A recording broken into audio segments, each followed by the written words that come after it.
Game reviews are dumb, and they always have been.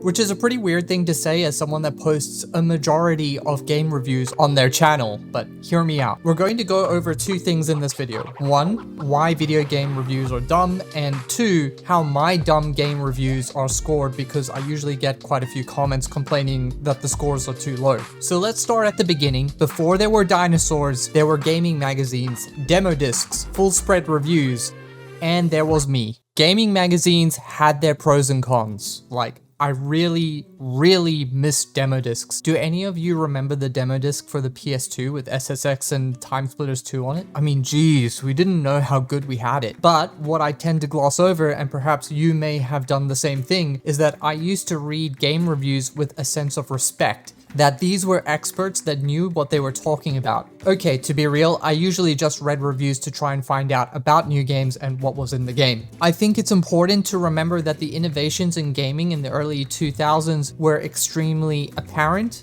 and visible and exciting as a kid. Anyways, if you go and read those reviews now, you're going to realize that a lot of those reviews read like paid advertising, because it was likely paid advertising. Which then leads me to the question, why do we want game reviews in our day and age? There's going to be a lot of reasons, but I think on the most fundamental level, video games do need a review system like Steam or a buyer's guide to show, yep, this thing actually runs. I don't know if it's really true, but it sometimes feels like the video games industry has one of the lowest barriers for customer delivery. I mean, can you imagine buying a car where the engine cuts out for a second every couple of minutes and then you take it back to the manufacturer and they tell you that they're working on a fix? Okay, it's not the best analogy, but you get the point. If you ever needed evidence that the hobby is in some sort of corporate managed monkey trap, just remember this. AAA games make more money off games that don't deliver on their technical specs than most AA games that run flawlessly. Callisto Protocol, Jedi Survivor, Cyberpunk, do we throw in Diablo 4? I mean, yes, it loaded every player's inventory in the game world. Battlefield 2042, Fallout 76, the list goes on, and I'm willing to afford a level of grace on the occasion problem, but at some point you need to wake up. Intentional or not, the excuse that making video games that meet their technical specs on launch is hard is a AAA/shovelware scam that has been further enabled by digital distribution. And yes, the grouping of AAA and shovelware is an intentional acknowledgement of this horseshoe theory. They're doing the same thing for opposite reasons. So game reviews as a buyer's guide is not only a good idea, I think it's essential, especially considering the variety of hardware scenarios within the PC space and the limitations in the console space. Something like Digital Foundry is perfect for this. Steam reviews also give a decent gauge of how a game runs on a majority of systems. But, and this is an important but,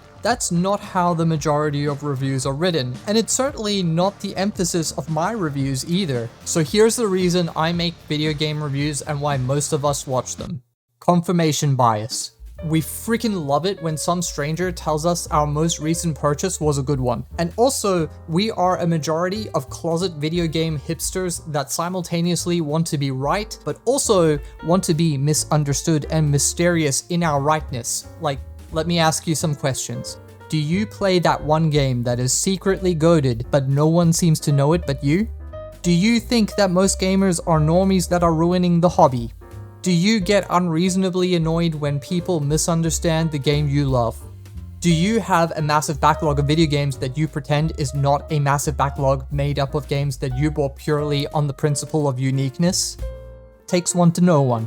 In reality, game review scores are a lot like shit-talking superhero fantasy matchups. Like, bro, here's my 5 reasons why Luffy can take the Hulk and win. And look, there is an art to the critique. I really do believe that when reviewers write their reviews, they are trying to put forward their best cases and use the strongest evidence. So I'm not saying that there is no merit to it, but at the end of the day, they are just made up numbers that we attach to a game and then collect the truths and reals. And yeah, some of them use complex scoring systems, yada yada yada, but someone had to set the parameters for those subjective metrics, and those subjective metrics are still someone's opinions. That's even worse. Now you have someone writing about and defending someone else's opinion. I need to make this point, and it needs to be heard very clearly.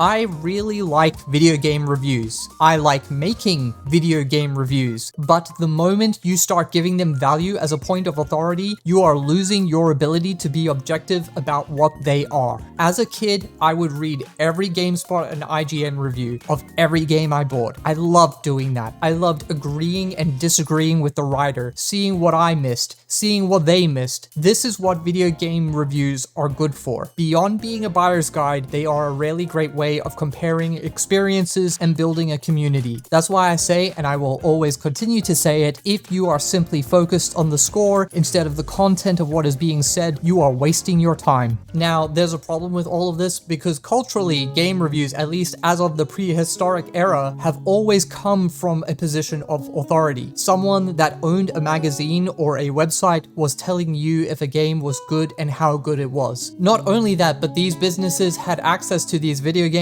before anyone else did. And really, this is the fundamental linchpin for hitching corruption to the game review cart. Access is the one ring that rules them all. If you have a good relationship with a video game publisher, then you get access to review a game before anyone else. And while it doesn't always spell corruption, it is undeniable that it is a fulcrum by which corruption is conveniently leveraged and therefore encouraged. I covered this a little in my Gamergate 2 video part 1 with the Jeff Gertzman scandal, so I encourage you to check that out if you want to learn a little more about this. In basic terms, video game reviews stem from a corrupt environment that encourages reviewers to favor the values of video game publishers above the customer. So let's add it up. Video game reviews are in part a buyer's guide, but mostly they are opinions of video games that are put forward by the writer, and often they like to attach some sort of imaginary number to the game they are reviewing. We like this because we like comparing video games, our experiences, and justifying our purchases.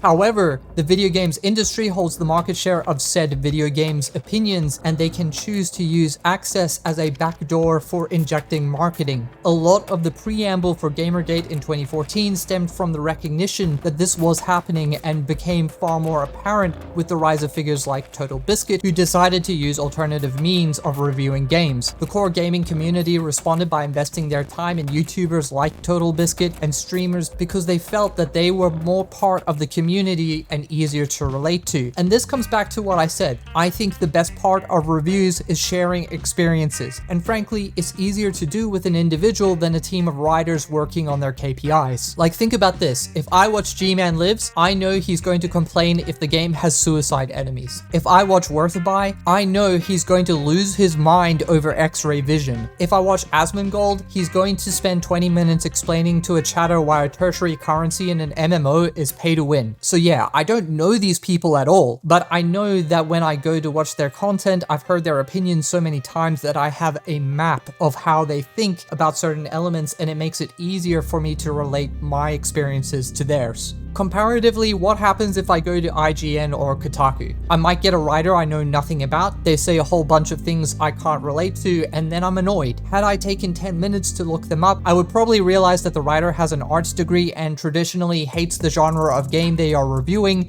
and now I'm even more mad. Like, geez, not only could it be that the writer doesn't want to be there, but they could also be biased based on their company's affiliation with the publisher, and if not that, then more recently, it could be biased based on the writer's heavy emphasis on politics. So yeah, it's a no-brainer. Better the devil you know. And in saying that, we came close, but no cigar. Because it's still clear that YouTubers, independent reviewers, and streamers are not immune to being inducted as mouthpieces for a publisher, and many of them probably don't even realize it.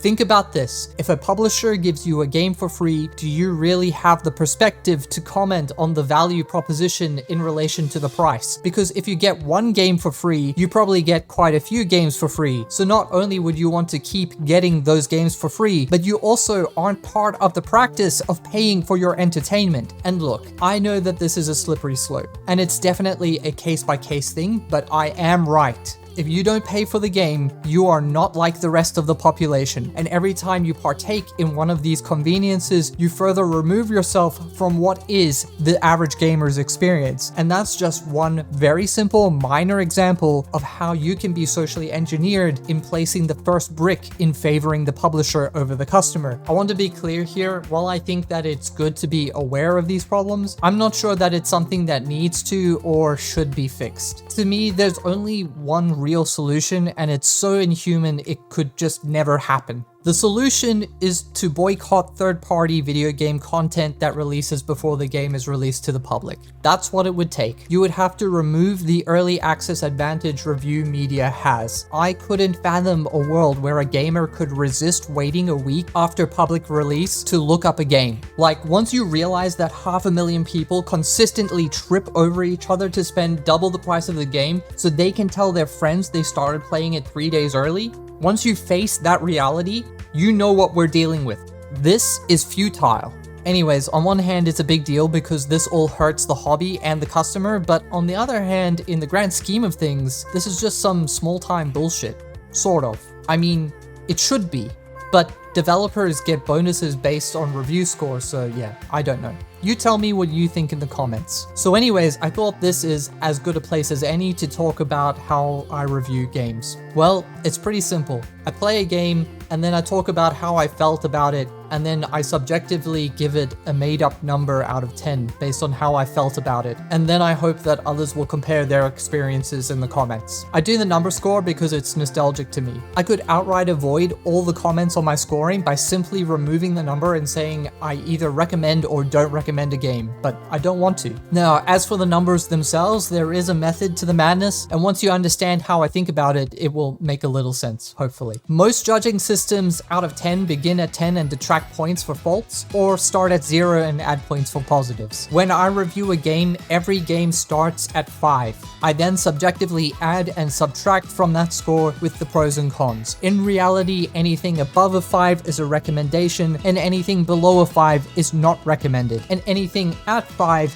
is a black hole of mediocrity that is likely a Ubisoft game. As such, 0 out of 10 and 10 out of 10 is like reaching the speed of light. I don't know that it will ever happen with how I review games. So look, if a viewer comes to me and tells me that a score should be higher because X number of reviewers rated it higher, I will always offer a thanks but no thanks. There's a reason why mediocrity like Diablo 4 scores exceptionally well in the current environment, and while my scores may look a little harsh, they are internally consistent with the other bullshit numbers I attach to games.